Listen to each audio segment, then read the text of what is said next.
Craving apple pie? You only need 5 ingredients and 30 seconds to learn this recipe.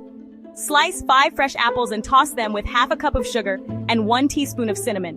Roll out store-bought pie crust for a no-fuss base. Place it in a pie dish. Fill the crust with your spiced apples and dot with butter for extra richness. Add the top crust, seal the edges, and cut a few slits for steam to escape. Bake at 375 degrees Fahrenheit for 50 to 60 minutes until golden and bubbling. And there you have it, a warm homemade apple pie with just 5 ingredients. Like, share, and subscribe for more quick desserts.